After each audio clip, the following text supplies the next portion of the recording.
Bonjour, Excellences, Mesdames et Messieurs, bienvenue à la clôture de ces journées Salem, consacrées au bilan de ce projet et à la capitalisation pour un déploiement plus large du dispositif. Les journées qui ont précédé et qui ont rassemblé dans les ateliers organisés près de 2000 personnes inscrites provenant d'une quinzaine de pays donnent une idée de l'adhésion que suscite ce dispositif auprès des jeunes, qui étaient près de 40%, mais aussi des autorités universitaires et des acteurs de l'entrepreneuriat dans les différents pays. Cette clôture, avec un panel prestigieux de ministres et de représentants des ministres, atteste à l'évidence de l'intérêt de la problématique de l'entrepreneuriat étudiant, de ses impacts sur l'emploi des jeunes, mais aussi de la pertinence de cette notion de transférabilité du projet, dont l'AUF a fait le cœur de sa démarche aujourd'hui, avec cette manifestation d'intérêt exprimée par tous les pays représentés ici dans cette séance de clôture. Sans plus tarder, si vous le voulez bien, je vais vous présenter ce panel et ensuite nous donnerons la parole au recteur de l'AUF, M. Slim Khalbous, pour un mot de bienvenue. Alors, autour de la table, d'abord des représentants des ministères qui ont déployé ce projet Salem dans leur pays, ces représentants qui sont, je dirais, nos experts et qui vont nous permettre de mieux cerner les enjeux de ce dispositif et ses modalités.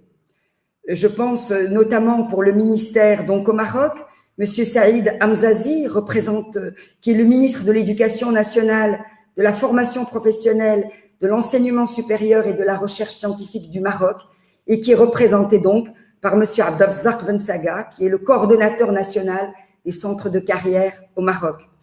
Bienvenue donc M. Bensaga, Madame Olfa Benouda, ministre de l'enseignement supérieur et de la recherche scientifique en Tunisie, représentée par M. El Saed Mzrani, directeur général donc de la direction de la rénovation universitaire. Bienvenue monsieur, et Madame Frédérique Vidal, ministre de l'enseignement supérieur, de la recherche et de l'innovation donc de France, représentée par Monsieur Alain Asquin, qui est le délégué ministériel à l'entrepreneuriat étudiant. Pour les ministres qui sont donc en titre et qui sont présents parmi nous et que nous remercions vivement pour leur participation, leur intérêt, leur présence, donc Madame Éléonore Yahi Ladécan, ministre de l'enseignement supérieur et de la recherche scientifique. Merci Madame la ministre de votre intérêt. Pour le Cameroun, Monsieur Issa Chiroma Bakari, ministre de l'Emploi et de la formation professionnelle. Bienvenue à vous, monsieur le ministre. Pour le Congo-Brazzaville, Monsieur Bruno Jean-Richard Itois, ministre de l'Enseignement supérieur. Bienvenue à vous, Monsieur le ministre. Pour la Mauritanie, donc Monsieur Sidi Ould Selm, ministre de l'Enseignement supérieur, de la recherche scientifique et des technologies de l'information et de la communication. Bienvenue à vous, Monsieur le ministre. Pour le Sénégal, Monsieur Cheikh Oumar Anne, ministre de l'Enseignement supérieur, de la recherche et de l'innovation, qui est actuellement dans un grand forum dédié donc à l'emploi des jeunes. Et j'espère qu'il pourra se connecter parce que, évidemment, il est dans une zone difficile, dans un contexte difficile, et je suis aujourd'hui en contact permanent avec lui pour essayer de voir s'il n'y a pas trop de problèmes techniques. Pour tous les ministres représentés donc à cette séance de clôture, et ils sont nombreux, et je les remercie donc de leur intérêt et de leur présence. Pour le Burkina Faso, Monsieur Salifou Thiam-Touré, ministre de la Jeunesse, de l'Emploi et de l'Entrepreneuriat des jeunes du Burkina, donc représenté par son directeur de cabinet, Monsieur Lambi Sawadogo. Bienvenue, monsieur. Pour le Burundi, et représentant donc de Monsieur le ministre de l'Éducation nationale et de la recherche scientifique, Monsieur Frédéric Banguiranama, secrétaire permanent. Bienvenue, monsieur. Pour le Cameroun, donc Monsieur Achille Basilika, ministre des petites et moyennes entreprises, de l'économie sociale et de l'artisanat, représenté par Monsieur Joseph Chana, son secrétaire général. bienvenue. Ensuite, pour Haïti, donc le ministre de l'Éducation nationale et de la formation professionnelle, Monsieur Josué Aguenor Kadé, représenté par Madame la secrétaire d'État, Madame Maggie Dirs, bienvenue, Madame la secrétaire d'État. Ensuite, pour Cuba, nous aurons une vidéo de Madame la vice-ministre, Madame Myriam Alpizar Santana, qui nous donnera donc son point de vue aussi sur le projet Salem. Pour le Tchad, donc Monsieur David Oudengar, ministre de l'Enseignement supérieur, de la Recherche et de l'Innovation, représenté par Monsieur Frédéric Réouanodji, directeur général du ministère. Bienvenue, monsieur. Toujours donc pour le Tchad, Monsieur Géo Patalé, ministre du Développement touristique, de la Culture et de l'Artisanat, représenté par Madame Odette Tangar, directrice générale adjointe du ministère. Bienvenue, Madame. Et pour le Togo, donc Monsieur Iou Wateba, ministre de l'Enseignement supérieur et de la Recherche scientifique, représenté donc par son secrétaire général, Monsieur Kofi Wayunyo Ajmenoto, secrétaire général. Donc, merci, Monsieur le secrétaire général, de votre présence. Donc, nous allons sans plus tarder, si vous le permettez, donner la parole à notre recteur, Monsieur Slim Khalbous, recteur de l'Agence universitaire de la francophonie, pour un mot de bienvenue. Monsieur le recteur, s'il vous plaît. Merci, Wided. Merci. Merci à tous d'être là. Je suis très fier, mesdames et messieurs les ministres, mesdames et messieurs les représentants des ministres et de nos partenaires, chers amis de l'AUF. Je suis très heureux d'être parmi vous aujourd'hui parce que un beau projet nous réunit, un projet pilote pour l'activité de l'AUF. Un projet où plusieurs pays participent, un projet où il y a un cofinancement européen important, un projet autour d'une thématique capitale pour nos pays, le problème de l'employabilité des diplômés du supérieur. Cette problématique touche pratiquement tous les pays. Nous avons récemment, comme vous le savez, effectué une grande consultation mondiale pour identifier les besoins et les priorités des différents pays d'implantation de l'AUF. Et cette question de l'employabilité, cette question de l'entrepreneuriat étudiant est au cœur de toutes les préoccupations, que ce soit des acteurs universitaires, des acteurs de la société civile ou des acteurs politiques. Et donc, ce qui nous réunit aujourd'hui est un sujet important, civilisationnel même, je dirais. Le beau projet Salem, c'est un projet qui parle du statut étudiant-entrepreneur, une innovation même en Europe. Il parle également du pôle étudiant pour l'entrepreneuriat au sein même des universités, et c'est là l'originalité de ce projet par rapport à d'autres projets entrepreneuriaux.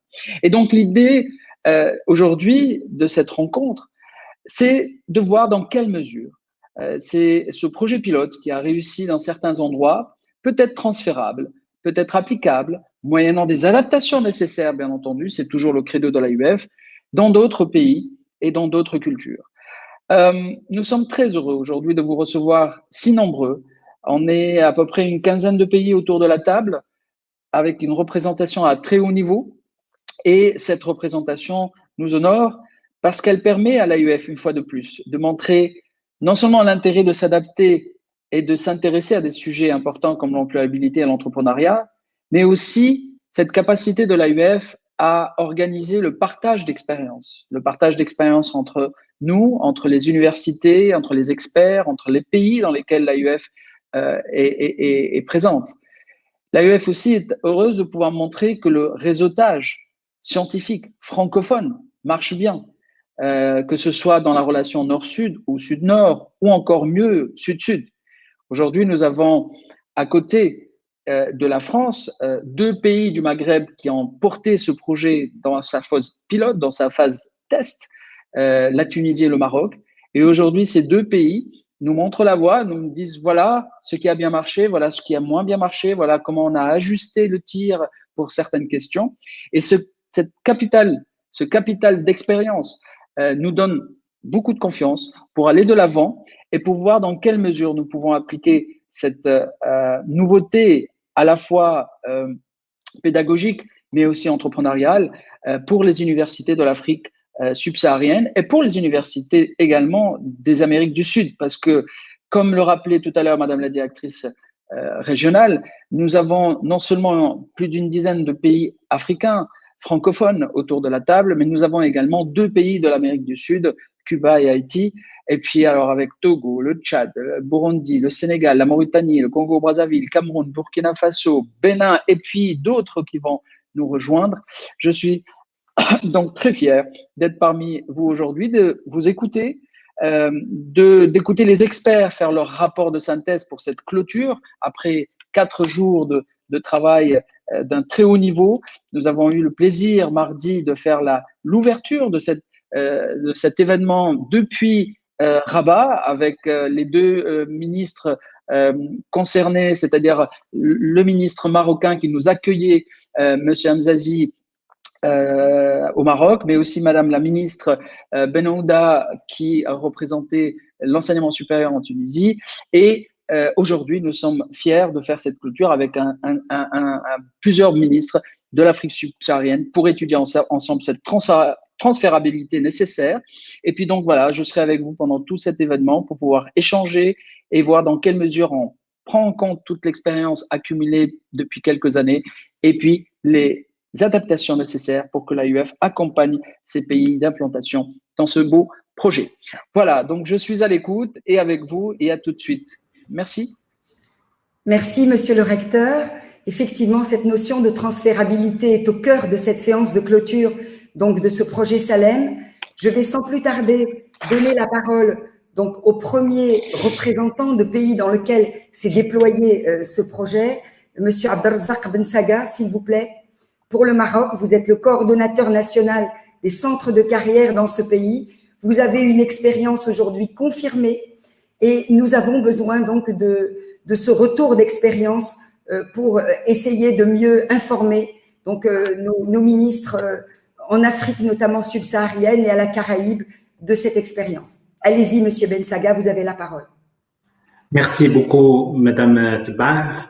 Excellences, Mesdames et Messieurs les ministres et leurs représentants, Monsieur le recteur de l'AUF, Mesdames et Messieurs, le professeur Saïd Abzazi, notre ministre de l'Éducation nationale, de la formation professionnelle, de l'enseignement supérieur et de la recherche scientifique, m'a chargé de vous transmettre ses salutations et en même temps ses excuses de ne pas pouvoir se joindre à vous dans cette session consacrée aux perspectives de déploiement à l'international des résultats du projet Salem.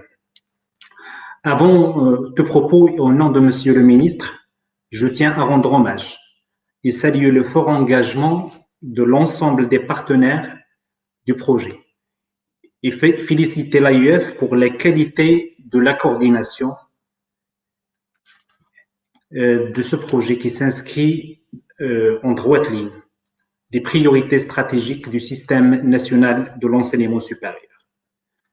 Je saisis également l'occasion pour remercier chaleureusement les porteurs de cette initiative louable pour la grande dynamique dont ils ont fait preuve durant la vie du projet et surtout pour la qualité de leurs interventions, leurs réflexions et leurs recommandations durant les 4 jours de cette rencontre internationale de partage.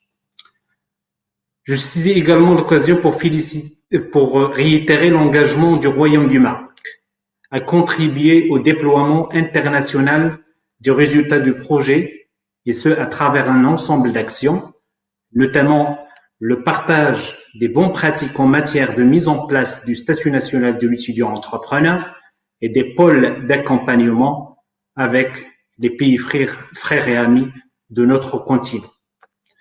Deuxième action, c'est la disponibilité du Maroc à accompagner tous les pays demandeurs à la formation des ressources humaines porteuses de cette initiative et de ce projet, particulièrement les équipes des pôles et les référents académiques.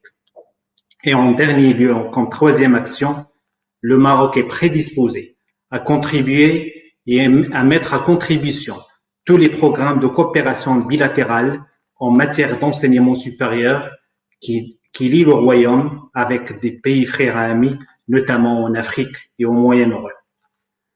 fidèle à ses valeurs, qui prône le co-développement dans notre continent. Le Maroc est prédisposé encore à apporter son soutien à toute initiative visant la promotion de l'entrepreneuriat étudiant, gage de l'impulsion économique et de l'intégration de la jeunesse de notre région dans un schéma de coopération triangulaire liant l'Europe, le Maroc et les autres pays d'Afrique.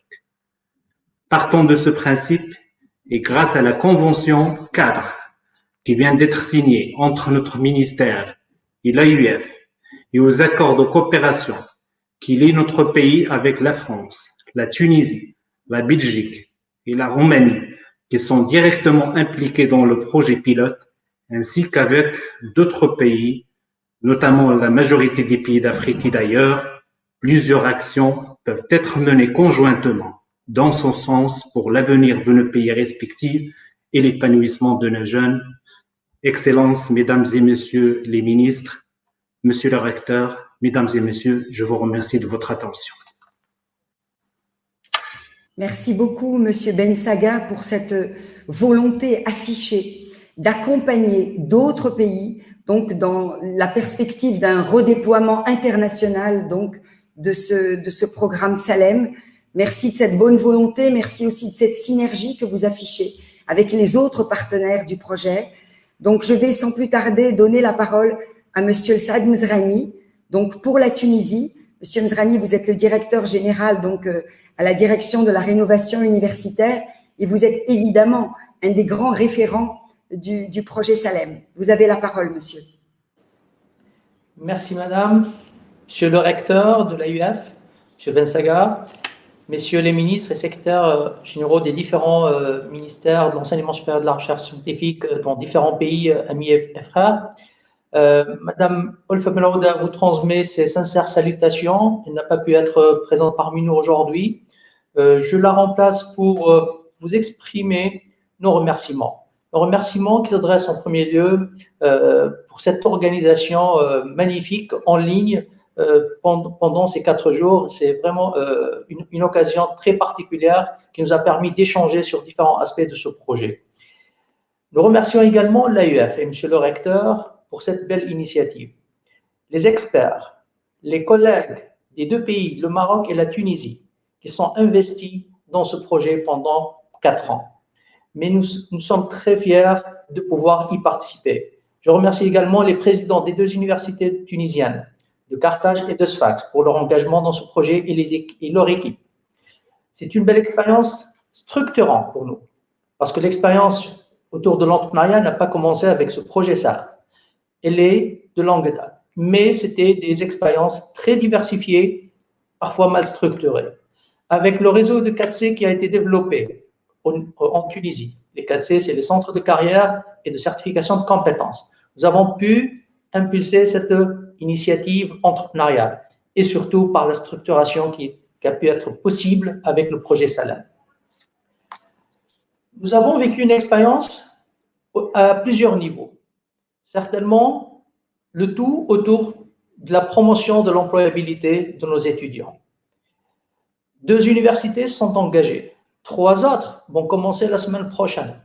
Et les 6 autres qui resteront vont entamer aussi et suivre le pas des autres universités parce qu'ils ont inscrit ce projet de développement des pôles étudiants-entrepreneurs et du statut étudiant-entrepreneur dans leur stratégie.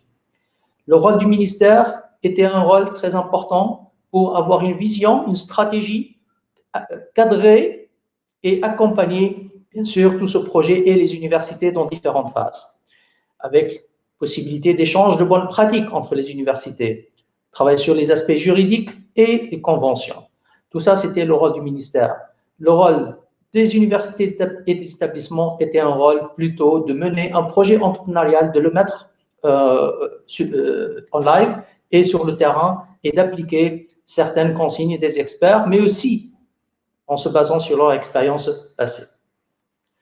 Pour la Tunisie, nous sommes prêts pour accompagner et transférer tout ce savoir-faire qui a été développé autour de l'entrepreneuriat, mais aussi l'insertion des diplômés de l'enseignement supérieur, et puis d'autres dimensions certainement de l'enseignement supérieur de la recherche scientifique d'une façon plus large. Je pense que l'expertise qui est cumulée à travers ce projet est des plus importantes, je dirais, aujourd'hui. Nous avons pu voir qu'il y a au moins quelques documents qui ont été développés qui sont très importants, qui vont être des documents de référence. Rien qu'en citant le référentiel compétences qui a été développé autour de l'entrepreneuriat, mais aussi le document de la matrice de transférabilité de ce projet pour d'autres pays et dans d'autres expériences ou bien d'autres universités. Rien que ces deux documents, je pense que sont deux documents très importants qui vont pouvoir être à la base du développement de ce projet au niveau international. Monsieur les recteurs, messieurs les ministres, merci pour votre attention et nous sommes prêts et nous sommes à votre disposition. Merci. Merci beaucoup, Monsieur Mzrani. Ce mot de transférabilité est, je crois, la clé de voûte aujourd'hui de ce que nous allons déployer par la suite.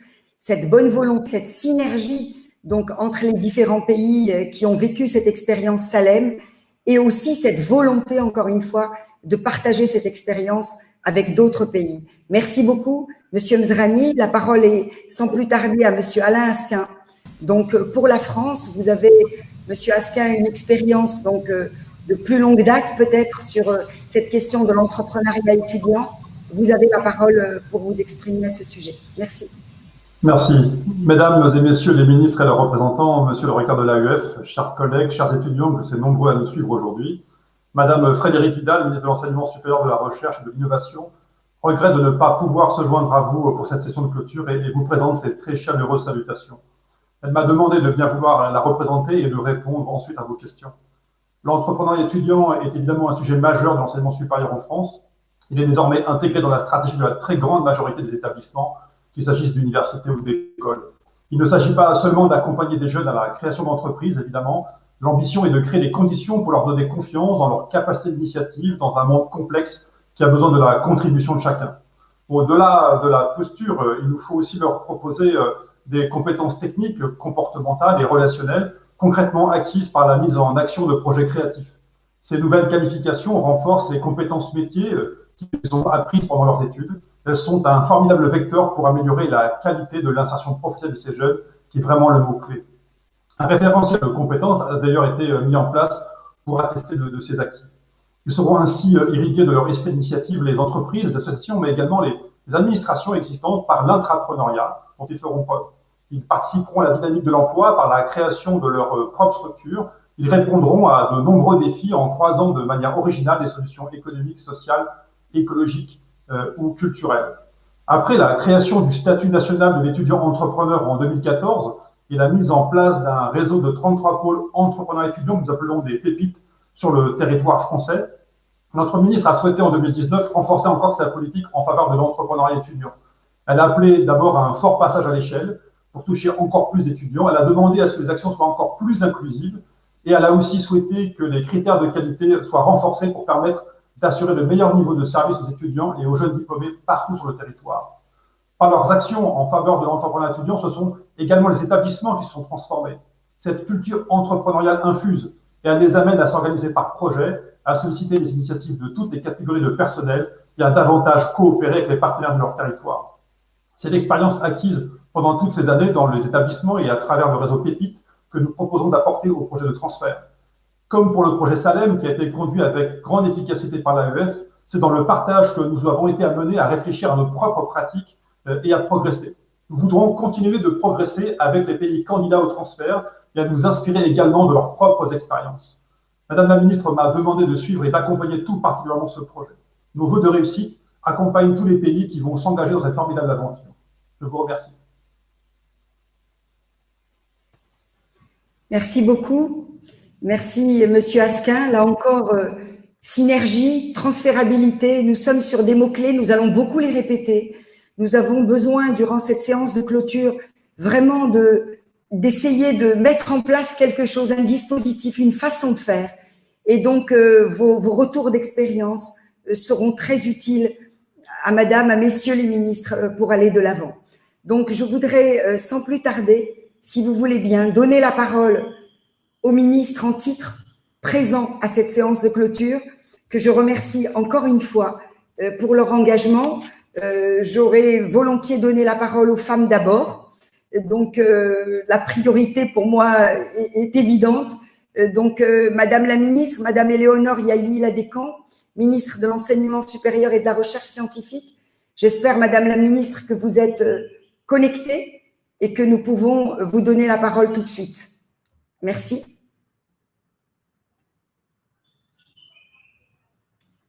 Bon, peut-être que Madame la ministre n'a pas encore pu se connecter.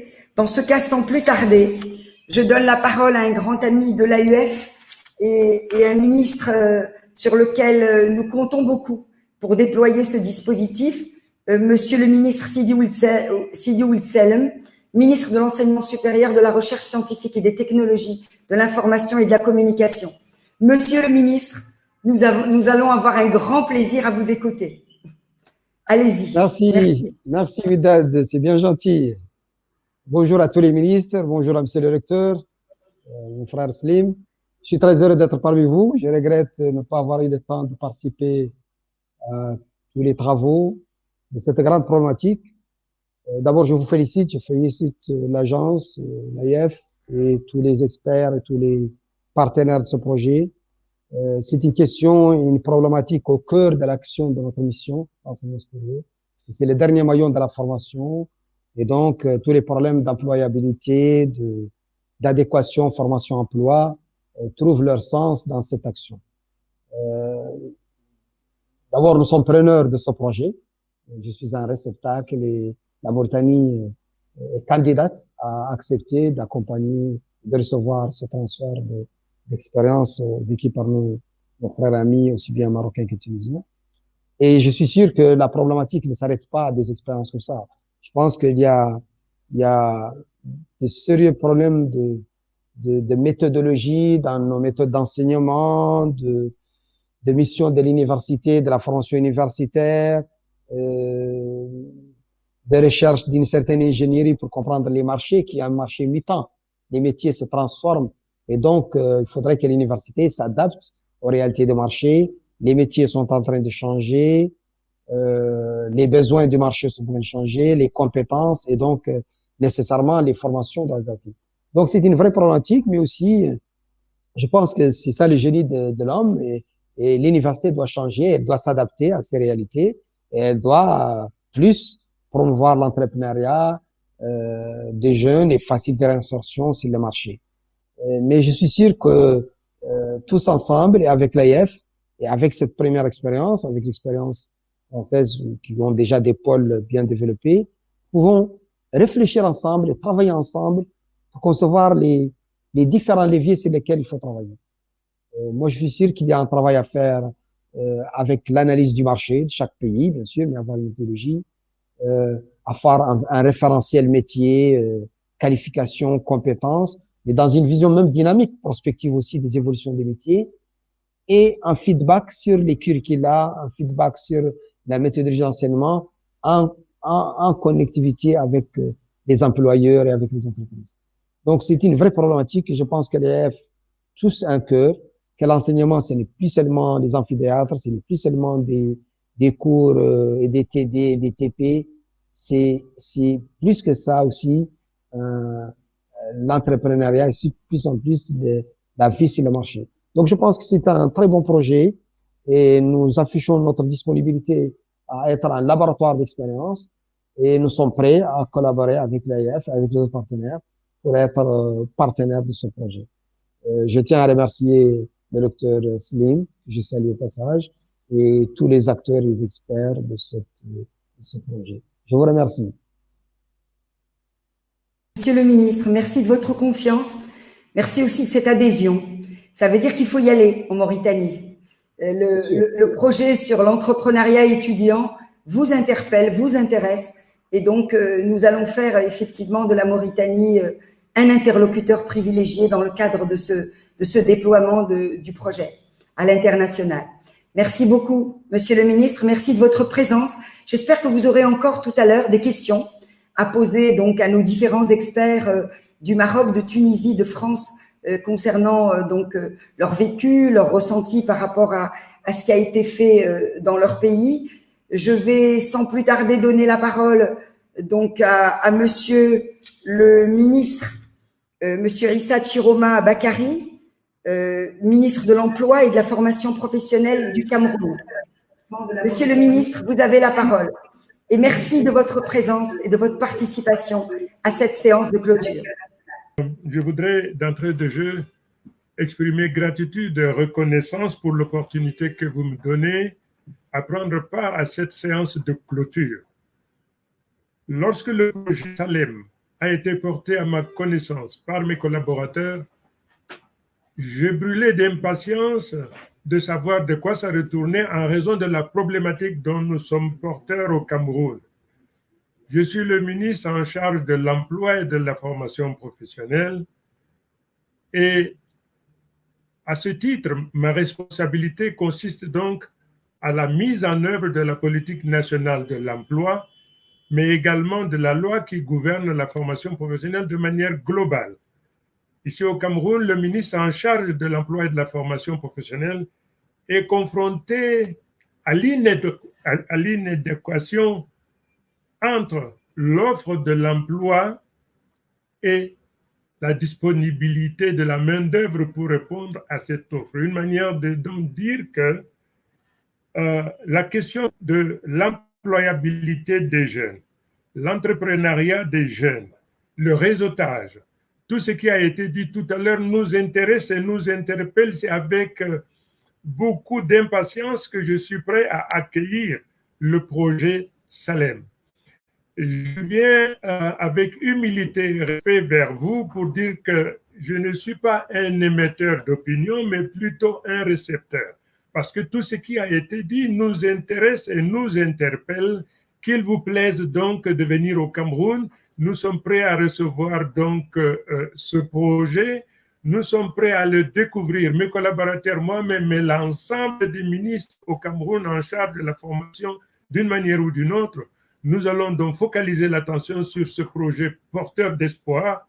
Et parce que, comme je vous disais tout à l'heure, nous avons tous les ans près de 200 000 jeunes qui sont des demandeurs d'emploi.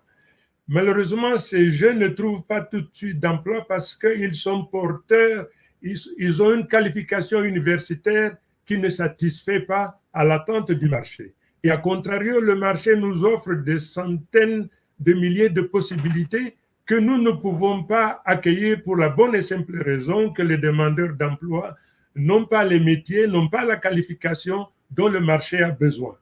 Le projet Salem, tel que je le découvre, nous donnera probablement l'opportunité de construire donc une harmonie, une homogénéisation entre l'offre d'emploi et la demande d'emploi. Je voudrais donc exprimer une fois de plus gratitude et reconnaissance, mais également remercier le Maroc et la Tunisie, qui sont deux pays avec lesquels nous entretenons une coopération de très longue date, parce que ces deux pays nous offrent la possibilité d'envoyer nos apprenants pour apprendre un certain nombre de métiers qui répondent aux attentes de notre marché d'emploi. Voilà, madame, avec beaucoup de bonheur, le Cameroun se porte donc quand nous sommes prêts à recevoir le projet Salem. Nous le découvrirons avec impatience et je vous promets que nous en ferons très, très bon usage. Je vous remercie. Merci. Merci, monsieur le ministre, pour cette adhésion. Vous le savez, le projet Salem, le M, c'est Maghreb. Donc, nous allons trouver tout de suite un très bel acronyme qui correspond donc à ce versant de l'Afrique. Et je vois bien à votre enthousiasme et à cette force de conviction qui est la vôtre que le Cameroun sera un des pays prioritaires dans le cadre de ce redéploiement de ce projet. Un grand merci, monsieur le ministre. C'est un grand honneur que vous nous faites. Et cette déclaration d'intention, cette manifestation d'intérêt sera évidemment largement prise en compte par l'AUF. Merci beaucoup. Je vais donner la parole maintenant à monsieur le ministre Bruno Jean-Richard Itoa, donc ministre de l'Enseignement supérieur du Congo-Brazzaville. Monsieur le ministre, bienvenue parmi nous et nous sommes ravis de vous écouter. Vous avez la parole. Bonjour et merci. J'espère que la liaison n'a pas de problème. Très bien. Je voudrais remercier très sincèrement l'AUF pour cette belle initiative et ce magnifique projet que je ne connaissais pas très bien et donc je découvre aussi depuis que j'ai reçu l'invitation. Et j'en ai profité évidemment pour me renseigner autour de moi au niveau de mon cabinet. Et je voulais remercier le Maroc et la Tunisie qui, une fois de plus, montrent un exemple magnifique dans les chemins à suivre dans plusieurs domaines. Et dans ce cas-là, c'est dans celui qui concerne l'enseignement supérieur et l'employabilité. Je voudrais saluer Madame ou Mesdames les ministres et Messieurs les ministres qui sont présents dans le panel et merci pour leur disponibilité également. La question de l'emploi des jeunes, principalement, est certainement aujourd'hui ce que l'on appelle le talon d'Achille des économies modernes. Et cela concerne pas seulement l'Afrique, mais l'ensemble des économies mondiales. Et cette question, malheureusement, n'est pas suffisamment réglée par l'offre de formation et d'enseignement fournie par nos systèmes éducatifs, puisque, comme l'a dit tout à l'heure le ministre du Cameroun, eh bien, nous avons d'une part des diplômés, et au Congo, c'est tout à fait criant, des diplômés de très, très bonne qualité qui ne trouvent pas d'emploi parce que nous ne les avons pas orientés vers les cursus qui étaient adaptés aux besoins du marché de l'emploi. Et nous avons de l'autre côté des offres d'emploi extraordinaires et importantes qui ne trouvent pas des compétences locales parce que personne n'a formé du cadre dans les besoins correspondant à ces offres. Ce paradoxe, évidemment, doit être totalement intégré, adressé par le système éducatif, notamment l'enseignement supérieur, dans deux directions. La première, c'est de rendre justement l'offre de formation la plus conforme possible aux besoins en compétences de notre société. Et ça, aujourd'hui, au Congo, je pourrais même dire que c'est la priorité des priorités exprimées par le président, abordée par le gouvernement depuis quelques années. La deuxième direction dans laquelle il faut aller, c'est celle du projet Salem. Il ne faut pas penser employabilité seulement en termes de salariat, il faut penser employabilité en termes d'entrepreneuriat, parce que non seulement par l'entrepreneuriat, on trouve un emploi, mais par l'entrepreneuriat, on crée des emplois. Et donc, c'est un magnifique projet. Nous-mêmes, au niveau du Congo, sommes en discussion avec quelques partenaires qui envisagent de créer une université, qui l'ont fait dans d'autres endroits de la planète, une université entièrement consacrée à l'entrepreneuriat étudiant, entièrement consacrée. C'est-à-dire qu'on ira à cette université uniquement pour apprendre à devenir entrepreneur, pour se former à cela. Après, on peut changer d'avis si on veut. Mais on aurait tous les outils, en même temps qu'on serait doté de toutes les connaissances, de tout le savoir nécessaire pour justifier d'un diplôme universitaire, quel qu'il soit, eh bien, on serait préparé à devenir un entrepreneur à part entière, avec tous les instruments, tous les outils. Donc, je suis heureux de voir que l'AUF aborde le sujet. Je suis heureux de voir qu'il y a ce projet, mais surtout, je suis heureux de voir que la question de la transférabilité a été intégrée puissamment, de façon importante. Et je retiens notamment ce qu'a dit le directeur général de l'innovation universitaire de Tunisie, l'existence de deux documents fondamentaux, de référentiel de compétences en matière d'entrepreneuriat et étudiant, magnifique. Nous, on serait heureux de le recevoir pour s'en inspirer et peut-être essayer de mettre en place la même chose avec l'assistance de l'AUF. Mais surtout un document qui porte sur la transférabilité de ce projet à d'autres pays. Et je suis heureux de voir aussi que Monsieur le ministre, Monsieur le délégué ministériel français à l'entrepreneuriat étudiant nous a montré toute la difficulté de la France à apporter son expérience, parce qu'elle-même a profité de ces partenariats. Donc, j'ajoute à ce qui a été dit que le Congo est non seulement déjà engagé, mais alors totalement disponible, intéressé à être parmi les priorités. Je ne sais pas comment vous allez faire parce qu'il y aura beaucoup de pays prioritaires, mais en Afrique, on arrive toujours à s'organiser pour qu'on trouve des compromis. On est prêt, on est le pied déjà à l'étrier. Et on serait heureux de recevoir toute la documentation sur ce projet pour déjà commencer à s'en inspirer. Voilà. Peut-être qu'il y aura quelques questions tout à l'heure à poser, mais voilà le propos que je voulais tenir. Merci beaucoup. Merci. Merci, Monsieur le Ministre.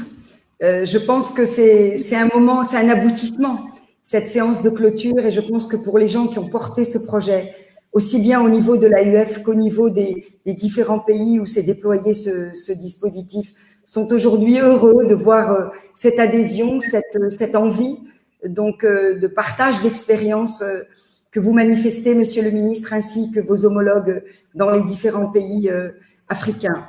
Donc, je pense que nous pourrions, si Madame la Ministre du Bénin, je pense qu'elle a des soucis de connexion, à ce que j'ai compris, le ministre aussi, Monsieur Cheikh Oumar Anne pour le Sénégal, comme je vous l'ai dit, est dans un forum de l'emploi étudiant. Donc, lui aussi a des difficultés à se connecter et il me contacte donc par téléphone. Nous allons peut-être continuer à échanger, si vous voulez bien. Il y a aussi les représentants des différents ministres qui peuvent s'exprimer par le chat et poser des questions pour qu'on aille de l'avant et qu'on voit où un intérêt important est manifesté donc pour cet entrepreneuriat étudiant et la manière dont on peut le déployer comme on l'a fait au Maghreb. En attendant, je ne sais pas si vous avez des questions. On pourrait éventuellement revenir sur les avantages de ce projet Salem. Messieurs les représentants du Maroc, de la Tunisie, de la France, pourriez-vous nous faire à nouveau peut-être une petite description des avantages tangibles? Y a-t-il des indicateurs d'impact, etc. Comment, en termes de retombées sur l'emploi, comment vous avez vu les conséquences, les répercussions de ce projet Salem dans vos pays respectifs? Merci. La parole est celui qui veut bien la prendre tout de suite. Monsieur Bensaga, vous voulez bien prendre la parole pour donner votre opinion? Merci beaucoup. Volontiers, Madame Telba. Mais effectivement, faut commencer déjà par les avantages. Il faut dire que finalement, les universités marocaines ne sont pas novices en matière d'entrepreneuriat, au moins depuis le lancement du chantier de la réforme en 2000 exactement. Les universités ont mis en place un certain nombre d'actions visant la promotion de l'entrepreneuriat chez les étudiants, notamment la mise en place de modules transversaux en entrepreneuriat, la participation à plusieurs projets de coopération à l'international, mais également dans le cadre de la coopération bilatérale avec un certain nombre de pays, la mise en place également d'un ensemble d'espaces dédiés à l'entrepreneuriat. On peut citer par exemple les sites d'innovation, les pépinières, les incubateurs, les interfaces entreprises-universités et bien d'autres. Mais ce qui a manqué un petit peu à travers toute cette expérience, c'est l'accompagnement de proximité de l'étudiant. Parce qu'on était beaucoup plus sur le volet sensibilisation, il n'y avait pas vraiment de dispositif intégré, bien structuré, qui permettent surtout à l'étudiant de concilier son projet académique avec son projet entrepreneurial. Donc c'est quand même un élément novateur du projet Salem et de l'expérience des pépites également du statut national d'étudiants entrepreneurs en France, qui nous a permis vraiment de faire une conciliation entre la formation académique de l'étudiant et son engagement dans un projet entrepreneurial. Et concrètement, comment ça se fait cette conciliation? C'est déjà à travers une certaine, disons, substitution de projet entrepreneurial à un ensemble d'activités académiques, notamment des modules, la formation dans un certain nombre de modules ou des éléments de modules, le stage de fin d'études, le stage, le projet de fin d'études, ou bien d'autres activités académiques. Donc ça, c'est un deuxième élément également, c'est ce double encadrement par un tuteur pédagogique, qui sont les enseignants généralement, les enseignants-chercheurs à l'université, et un référent professionnel issu du monde socio-économique. C'est également un élément très important. Disons un ensemble de services qu'on donne à l'étudiant à travers le statut national d'étudiant entrepreneur, c'est déjà la possibilité, d'une manière privilégiée, d'accéder aux espaces de coworking interétablissement de l'université, des pôles d'accompagnement.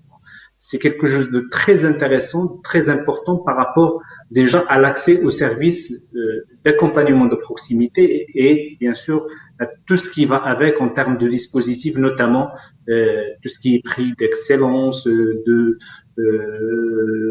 projets d'accélération et un ensemble d'activités qu'on peut mettre à la disposition des étudiants. Donc ça, c'est d'une manière très très schématique. Peut-être M. Askin et M. Mzrani peuvent en ajouter d'autres, mais le plus important, surtout en termes d'impact, bon, il faut dire que c'est un peu prématuré de parler parce que c'est une expérience nouvelle, le statut, mais on peut déjà, par rapport à ces deux promotions que nous avons eu l'occasion à travers les deux pôles pilotes à Rabat et à Casablanca d'accompagner, que pas mal d'étudiants, un grand nombre quand même, qui n'est pas vraiment négligent, au-delà de la question de l'idéation, de la mise en place du business model, ils ont pu dépasser ce stade à la création de leur start-up. Et c'est quand même un élément très important en termes d'impact. Et on aura un petit peu le temps de revenir sur le facteur, sur l'impact un petit peu de cette initiative qui normalement s'inscrit dans la durée, et surtout qu'on compte au niveau déjà du déploiement national de généraliser tout le statut au niveau de toutes les universités marocaines à partir de la rentrée universitaire prochaine, avec tout un dispositif qui va suivre. Merci beaucoup, Monsieur Bensaga. Vous avez déjà de manière très très concrète esquisser les grands avantages de ce projet, notamment la façon dont ça peut atténuer cette espèce de disjonction qu'on ressent en permanence entre les formations académiques et les attentes du monde socio-professionnel. Monsieur Askin et Monsieur Mzrani, avant de donner la parole à son Excellence Madame la Ministre du Bénin, Monsieur Askin, vous voulez dire quelque chose à ce niveau ?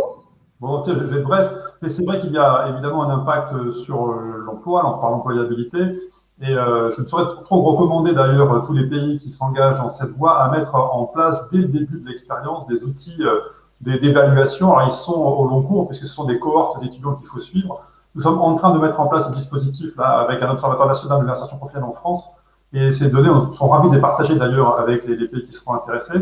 Ce qu'on peut dire également, c'est que ça a un impact également sur la qualité de l'insertion professionnelle, moins sur l'emploi seulement, le fait d'avoir un emploi, mais on sait que beaucoup de métiers sont à inventer à l'avenir et qu'on a besoin d'avoir des collaborateurs qui sont eux-mêmes très agiles et évolutifs. On sait que beaucoup d'emplois, dans la fiche d'emploi va souvent être très très large, très encadrante, mais peu précise, parce qu'il va falloir avoir la souplesse, la plasticité à l'intérieur de ces emplois. Et c'est ce à quoi nous préparons également ces jeunes entreprenants. C'est intéressant de dire entrepreneur, cette variation dans cette langue française est intéressante, parce qu'entrepreneur, on pourrait imaginer tout simplement créateur d'entreprise. Entrepreneur, c'est une posture, et c'est là que la chose joue vraiment. Et ce qui est très intéressant, c'est dans les dispositifs comme les pôles, il y a vraiment une continuité, c'est-à-dire on passe de situations de sensibilisation, d'initiation par des formations, puis progressivement la mise en œuvre de projets, parfois fictifs, parfois réels, et ensuite progressivement on va vers l'emploi. Et donc, on a véritablement une continuité. Donc, on a vraiment un accompagnement à l'emploi qui est très, très progressif. Et c'est une des clés de la réussite. Parce que souvent, on a des ruptures assez brutales entre les études et l'emploi. Et là, on a véritablement un parcours très accompagné. C'est vraiment ça qui fait vraiment une qualité d'insertion professionnelle très améliorée grâce à nos dispositifs. Merci, Monsieur Askin. Donc, c'est aussi cette agilité. Cette agilité que l'étudiant peut acquérir et qui lui est fondamentale. Donc, pour éventuellement se confronter aux expériences qu'il va vivre au sein de l'entreprise. Monsieur Mzrani, vous avez la parole aussi, s'il vous plaît, sur ces avantages que vous avez pu évidemment découvrir au déploiement du projet Salem. Merci. Oui, effectivement, il y a des avantages qu'on a pu constater à travers ce projet, et aussi il y a tout un processus de co-construction, je dirais, de ce projet et de ces mécanismes qu'on a mis en place pour nos étudiants, En fait, chemin faisant, on voyait qu'il y a une complémentarité entre trois aspects. Entre l'offre de formation qu'on propose à nos étudiants, entre les mécanismes qu'on met en place pour accompagner nos étudiants à l'insertion professionnelle pour le travail salarié, mais aussi tout le travail qui se fait dans le cadre de l'entrepreneuriat, que ce soit pour développer cette posture entreprenante ou bien cet esprit d'initiative, mais aussi pour la création d'entreprises. Donc, le tout est vraiment, ça forme un système. Donc, on ne peut pas distinguer l'un de l'autre et ça constitue des vases communicants. C'est pour cela que le rôle du pôle ne se limite pas à accompagner des étudiants entrepreneurs, mais aussi à être une force de proposition pour les programmes pédagogiques, pour développer davantage les programmes pédagogiques, en l'occurrence les matières transversales autour de l'entrepreneuriat. Mais aussi, ce qu'on a constaté à travers différents programmes et projets, c'est que les étudiants qui sont passés par des concours d'entrepreneuriat, des hackathons, c'est-à-dire différentes expériences où il y a l'exercice d'un projet entrepreneurial, sont les premiers à être recrutés par les entreprises. Même s'ils ne créent pas leur entreprise, ils se positionnent comme les premiers à être recrutés parce qu'ils développent des soft skills et des capacités que certains autres étudiants n'ont pas. Donc, ça, c'est un élément très important. Ce projet nous a permis aussi de constater que nos étudiants peuvent, même en termes d'entrepreneuriat, avoir des besoins différents. Le besoin de l'étudiant qui a tout simplement une idée, qui veut peaufiner son idée, les services dont il a besoin ne sont pas les mêmes qu'un étudiant qui a déjà un business plan et qui veut aller vers la concrétisation de son projet. Et puis, une troisième catégorie, ce sont les étudiants qui ont déjà créé leur entreprise et ils sont encore à l'université. Donc, on a trois populations différentes et c'est pour cela que le statut étudiant-entrepreneur en Tunisie se définit à trois niveaux. L'étudiant entrepreneur initiateur, et puis innovateur, et puis le troisième, c'est promoteur. Et tout ça a fait que même les services et les formations, l'accompagnement, l'accès aux locaux et aux infrastructures est différent pour chaque catégorie et cela nous a permis d'être plus efficaces et plus efficients dans notre approche d'accompagnement à l'entrepreneuriat. Donc, vous voyez, donc, il y a un avantage pour les étudiants, mais aussi il y a un avantage pour le système qui a appris des choses à travers ce projet. Merci, Monsieur Mzrani. Vous parlez à plusieurs reprises de système. Donc, il y a une cohérence, il y a une méthodologie, il y a une approche et je crois que c'est peut-être au cœur de la matrice de transférabilité qui a été élaborée dans le sillage de ce projet Salem. C'est vraiment un élément extrêmement important et que nous allons devoir partager avec tous ces pays qui en ont manifesté le souhait, l'intérêt. Je voudrais saluer ici les deux ministres donc du Burkina Faso, le ministre de la Jeunesse et le ministre de l'Enseignement supérieur qui, via leurs représentants, souhaitent vivement donc adhérer à cette démarche et être accompagnés donc dans la construction d'un projet à l'image de celui que vous décrivez. Merci beaucoup. La parole sans plus tarder est à Madame la ministre de l'Enseignement supérieur et de la Recherche du Bénin. Madame la ministre, c'est un plaisir de vous avoir parmi nous et vous savez à quel point je tenais à votre présence. Merci d'avoir trouvé le temps dans votre emploi du temps contraint d'être parmi nous ce soir. Vous avez la parole. Merci beaucoup, Madame la directrice, Madame la ministre, chers collègues. Bonjour à tous les ministres qui sont connectés. Bonjour au recteur.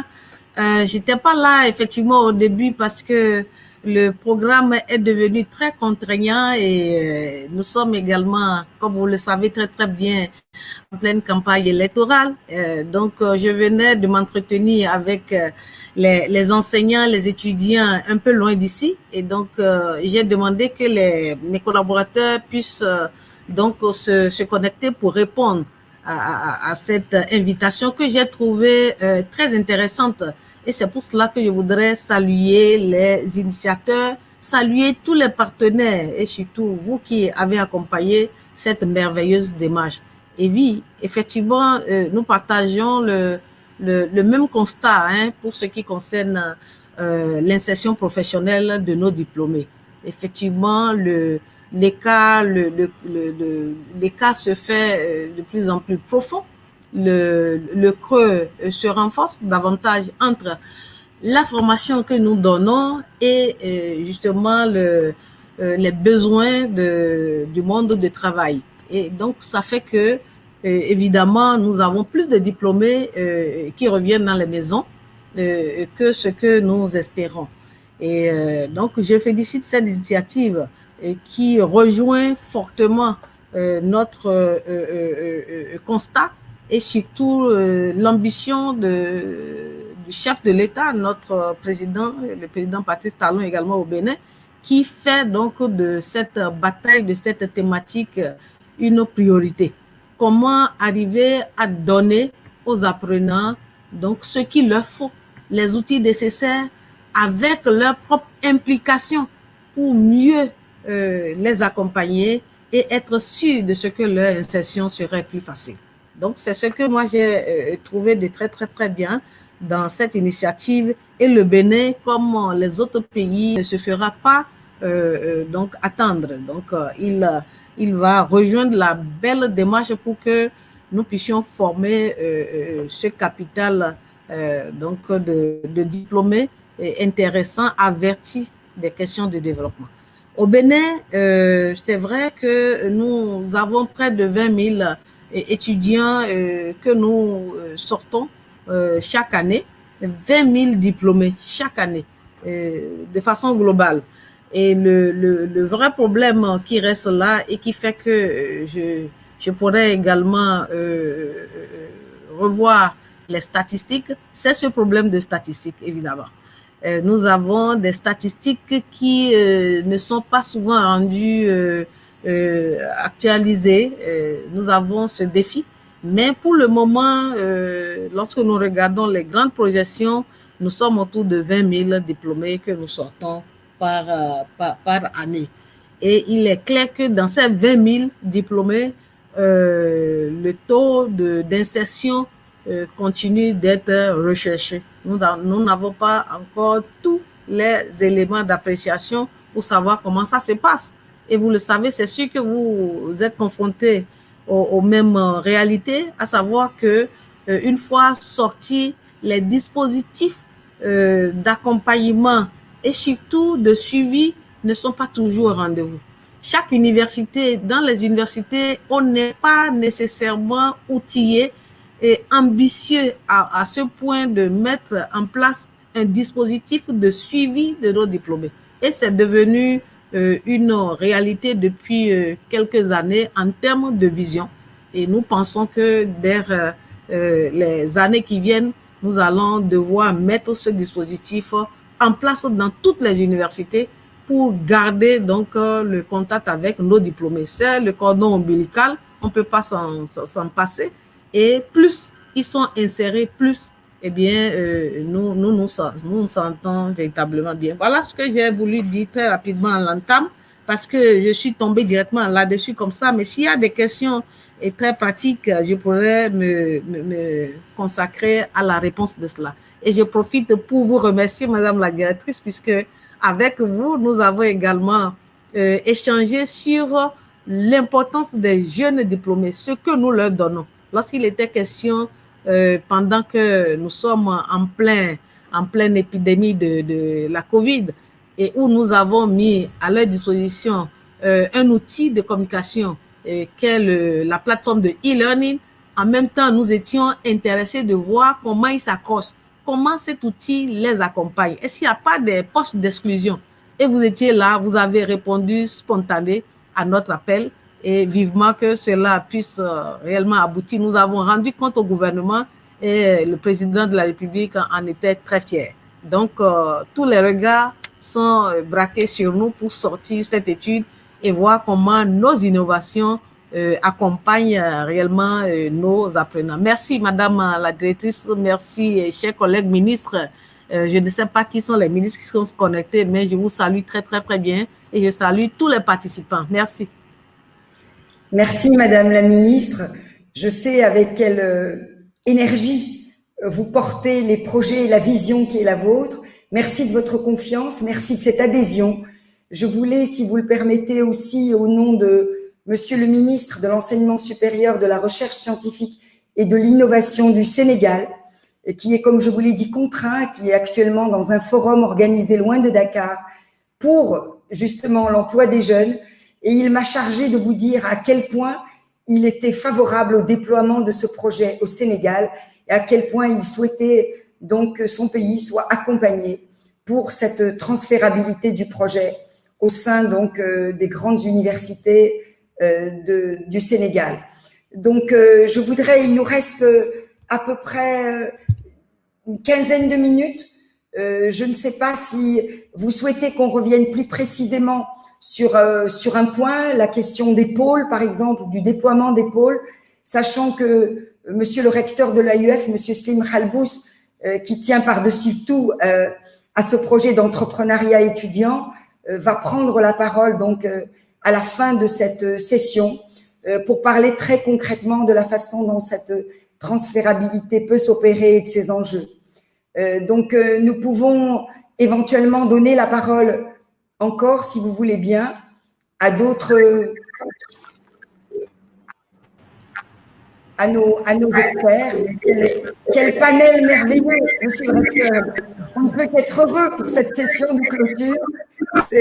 C'est une façon de finir en beauté. Nous allons donner la parole à la vice-ministre de Cuba. Nos unen desde Cuba relaciones de amistad y cooperación con la Agencia Universitaria de la Francofonía.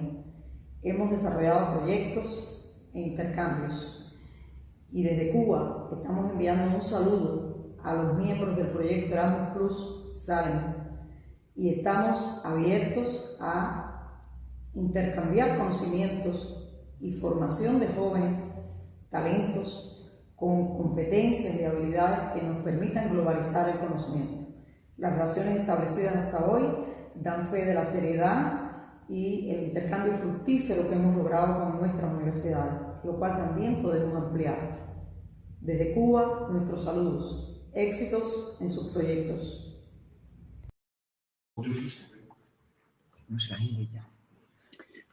Bien. Est-ce que là, vous m'entendez? On vous entend parfaitement, monsieur le recteur. Je voulais juste remercier madame la vice-ministre Myriam Alpinar Santana, donc, qui est vice-ministre donc en charge de l'enseignement à Cuba. C'est vous dire si Salem a envie de se déployer bien au-delà des frontières de l'Afrique.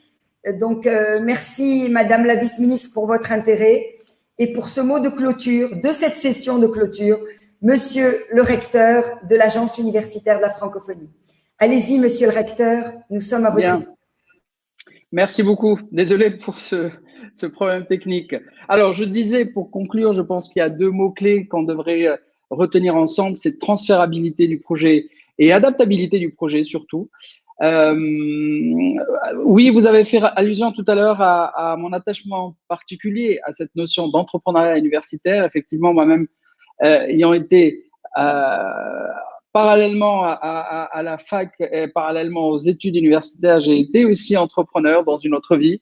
J'ai aussi été à l'initiative de création de masters en entrepreneuriat et notamment des masters en entrepreneuriat social, le premier en Afrique.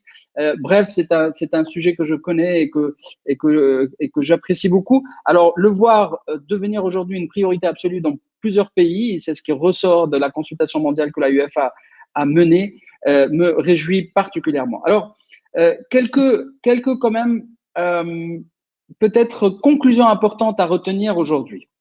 La première, c'est que nous devons ensemble être conscients du nouveau rôle que l'université a. Jusqu'à il y a quelques années à peine, on pensait et on croyait et beaucoup développaient l'idée que l'université n'avait pas vocation à trouver de l'emploi et n'avait pas vocation à travailler sur l'insertion professionnelle des diplômés. Ce rôle est évidemment a évolué avec le temps et aujourd'hui tout le monde est convaincu, tous les grands acteurs aujourd'hui sont convaincus que cette ouverture sur l'environnement de l'université est absolument nécessaire, une ouverture qui veut permettre à l'université d'apprendre à dialoguer avec le monde économique, le monde socio-économique qui sont les employeurs de nos étudiants. Deuxième condition aussi ou prérequis important à avoir, c'est de comprendre que la notion d'entrepreneuriat est d'abord un état d'esprit, d'abord un changement de mentalité, avant d'être des techniques. Parce que il y a des compétences complémentaires que nous devons donner à nos étudiants pour qu'ils puissent être mieux employables, pour qu'ils puissent avoir une insertion professionnelle plus intéressante. Alors, à long terme, ça se fera progressivement dans les programmes universitaires, mais ça prendra beaucoup plus de temps. Donc, l'idée, c'est d'avoir un dispositif particulier, comme le statut d'étudiant entrepreneur, comme les pôles étudiants entrepreneurs pour des formations complémentaires, qui permettent justement de donner rapidement ces formations complémentaires à côté de l'enseignement technique, pédagogique classique de l'université pour que cette employabilité soit meilleure. Et donc, une meilleure adaptation au marché de l'emploi se fait par une série de formations complémentaires, notamment à cette notion d'entrepreneuriat. Tous ne vont pas créer des entreprises. C'est important que vous l'ayez rappelé tout à l'heure. Alors, certains vont aller jusqu'au bout du process, mais ce qui est intéressant avec ces formations et ce statut, c'est que on donne à l'étudiant des outils de réussite dans la vie professionnelle, des outils sur la notion de curiosité, sur la notion de prise d'initiative, sur la notion de la communication grand public, sur la rigueur dans l'organisation. Ce sont des compétences qu'on n'enseigne pas forcément de manière classique. Et donc, c'est important de les avoir. Autre point que je voudrais aussi dire ici, c'est penser également ensemble à impliquer l'écosystème associatif et universitaire et les anciens également des universités. C'est très important d'avoir les clubs, les associations étudiantes, notamment ceux qui ont cette question de l'entrepreneuriat dans leur mission, comme partenaires du projet. Ça fait des réseaux, des relais très intéressants auprès des étudiants, ou alors des anciens étudiants qui sont devenus eux-mêmes des cadres et qui peuvent nous accompagner dans l'insertion, dans une meilleure insertion de nos diplômés. Autre élément important, la formation des enseignants. Dans ces pôles étudiants-entrepreneurs, nous n'avons pas besoin d'enseignants classiques, comme à l'université pour des cours enseignés de manière classique. Nous avons besoin d'enseignants qui soient plutôt des coachs, qui soient des tuteurs, qui soient des conseillers, qui soient des accompagnateurs des étudiants.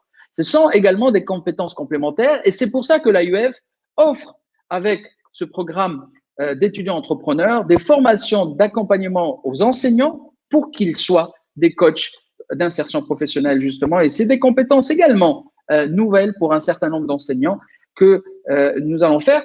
Et le partage d'expérience avec ce qui s'est passé, notamment en France, en Tunisie et au Maroc, est très important pour qu'on puisse disposer de ces experts qui sont passés par là et qui vont nous permettre de faire ce partage de savoir. Autre élément important dans cette conclusion que je voudrais qu'on retienne ensemble, c'est que à côté de l'état d'esprit, il y a quand même aussi des outils et une méthodologie particulière. Les choses ne se font pas au hasard. Les référentiels de compétences métiers auxquels on a fait référence tout à l'heure, important. Les matrices de transférabilité fondamentales pour qu'on puisse faire cette adaptation nécessaire pour chaque pays, pour chaque système éducatif et universitaire, pour chaque culture. Il est important de l'avoir en tête. Mais aussi les plans de formation type pour les entrepreneurs étudiants eux-mêmes et pour les enseignants coachs également. Enfin, un dernier point et non des moindres, c'est d'avoir une structure d'accueil de tout ce dispositif. Alors, nous avons quelques structures dans certains pays, comme Pépite France a été cité tout à l'heure, ou le réseau des 4C en Tunisie. C'est de très bons exemples et on va s'en inspirer. Mais en tout cas, ce qu'on peut vous dire aujourd'hui, c'est que l'AUF va beaucoup investir sur les 2-3 prochaines années pour accompagner tous les pays qui vont accepter d'être partenaires de l'AUF sur cette question de l'employabilité et l'entrepreneuriat, pour créer des structures d'accueil de l'entrepreneuriat. Alors, nous allons les appeler à l'AUF les CEF, les centres d'employabilité francophones. Ces CEF, ce sont des espaces, justement, d'accueil à l'intérieur de l'université et c'est très important. Pourquoi j'insiste sur ce point d'accueil de ces centres d'employabilité à l'université? Les expériences qui ont été réalisées dans d'autres pays lorsqu'on fait des formations après la diplomation et en dehors de l'université n'ont pas toujours donné de bons résultats. Parce que l'étudiant n'est pas forcément dans un processus d'apprentissage et n'est pas psychologiquement très ouvert à des compétences complémentaires. Parce que lorsque l'étudiant ou ex-étudiant devient cadre diplômé mais qui est au chômage, il est plutôt dans une situation d'échec et l'apprentissage devient plus compliqué. Alors que lorsqu'on donne ces formations complémentaires à des jeunes qui sont encore en processus d'apprentissage, qui ont encore ce statut d'étudiant, leur écoute, leur capacité d'apprentissage est plus importante et ça donne de meilleurs résultats. Et c'est pour ça qu'on vise en particulier les classes terminaux, c'est-à-dire terminale, pardon, c'est-à-dire la 2e année de master ou la 3e année de licence. C'est une priorité parce que cette formation complémentaire, ils vont l'acquérir avant de sortir sur le marché de l'emploi et donc ils vont être mieux armés. Les centres d'employabilité francophone que nous allons déployer par l'AUF elle-même comme des centres pilotes, mais aussi qui pourront être dupliqués dans toutes les universités des pays d'implantation par un système de franchise aussi qu'on va mettre en place, permettra d'avoir cette structure d'accueil, permettra d'avoir les entreprises avec nous à l'université. Parce qu'on a parfois du mal à attirer les entreprises pour qu'on puisse dialoguer avec eux. Il faut un espace qui soit dédié, un espace qui soit aménagé pour pouvoir accueillir à la fois l'étudiant qui est le bénéficiaire, l'intermédiaire qui est l'enseignant coach, et puis l'employeur qui est l'entreprise. Et cette composante tripartite dans un espace dédié fera certainement la réussite de ce système. Donc, vous voyez que c'est toute une stratégie où les universités doivent s'inscrire dans cette stratégie. Ensuite, il y a un changement d'état d'esprit et une mentalité axée sur les formations complémentaires qui aident à l'insertion professionnelle.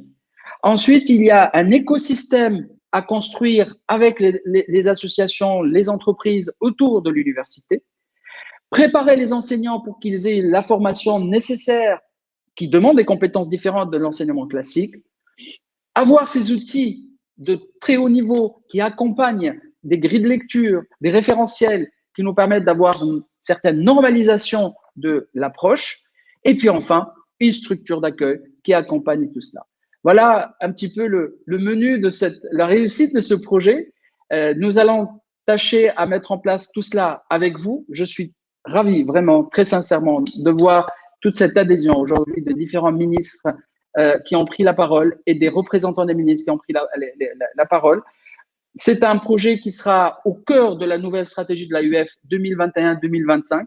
On va la déployer avec vous. Il y aura beaucoup de moyens de ressources humaines et de ressources financières qui seront mises en place. Et nous espérons que les pays qui vont nous accueillir, qui vont nous accompagner dans ce déploiement, auront toute l'implication, et on l'a ressenti aujourd'hui. Et cette implication est nécessaire pour la réussite, mais surtout la pérennité de ce projet. Parce que le combat de l'employabilité n'est pas un combat à court terme, c'est un combat de longue haleine et que nous devons entamer aujourd'hui, et on va le vaincre parce que la jeunesse de nos pays mérite qu'on arrive à mieux les insérer. C'est quand même un paradoxe que des pays émergents, que des pays qui ont des difficultés, qui ont des manques de compétences et qui depuis 15-20 ans investissent énormément dans la formation de leurs élites, se retrouvent aujourd'hui confrontés à deux grands défis: l'inadéquation de la formation d'une part et une mauvaise employabilité, ou alors la fuite des cerveaux. C'est quand même terrible et ça, on ne peut pas se le permettre. Et donc, ensemble, la main dans la main, nous allons essayer de relever ces défis et nous pouvons le faire. L'AUF sera à vos côtés. Voilà ce que je voulais dire pour cette conclusion. Et encore une fois, je salue tous les participants et un clin d'œil à tous mes amis et à très, très, très bientôt, je vous le dis. J'espère que la pandémie nous permettra une meilleure mobilité pour pouvoir venir vous voir directement chez vous le plus tôt possible. Merci à tous. Merci, monsieur le recteur. Mais nous sommes tout près d'eux, monsieur le recteur, à travers tout ce personnel AUF qui se déploie. Donc, dans tous ces pays, nous sommes tout près de vous. Nous sommes avec vous. Je voudrais encore une fois saluer l'action donc du Maroc, de la Tunisie, de la France, à travers leurs ministères et à travers leurs experts, dans la façon dont ils ont pu parler de cette transférabilité du projet Salem vers d'autres pays. Saluer tous les ministres présents parmi nous, vraiment, et vous dire à quel point nous avons apprécié votre intérêt, votre mobilisation, et puis saluer aussi tous ces représentants de ministres qui n'ont pas pris la parole, mais qui étaient là.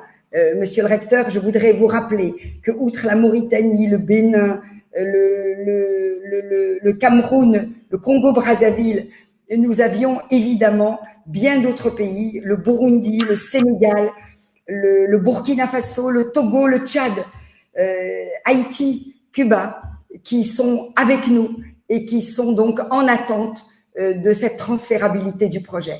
Merci beaucoup. Merci à toutes les équipes qui ont permis cette réussite donc de cette belle rencontre Salem, et au plaisir de vous retrouver très vite sur l'entrepreneuriat des jeunes. Merci. Au revoir. Au revoir. Merci beaucoup. Merci beaucoup.